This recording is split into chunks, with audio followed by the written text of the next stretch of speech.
According to Feeding America, the country's largest hunger relief organization, Oregon alone generates about 1.1 million tons of food waste every year.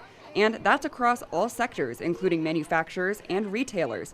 But the majority of food waste actually comes from us at home, with most of it being produce. Just being a farmer, the effort and the time and the resources that go into growing the produce, and then all of the work that it takes to get it to market and set up and sell it to people, it hurts me to think that that would end up in the garbage. Nora Kendall with Runnymede Farm in Rogue River said because most cities in the U.S. don't offer a municipal compost system, unfortunately a lot of us have no choice but to throw produce scraps away.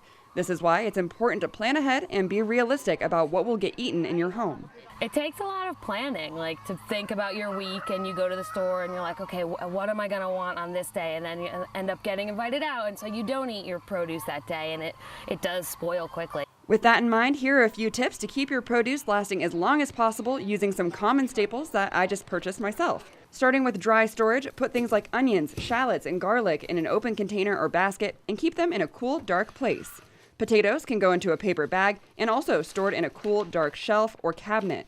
A lot of times, the way produce comes when you buy it at the store isn't the best way to store it. Mushrooms are a great example of this. Take mushrooms out of any plastic containers and transfer them to a paper bag, unwashed, and put them in the fridge.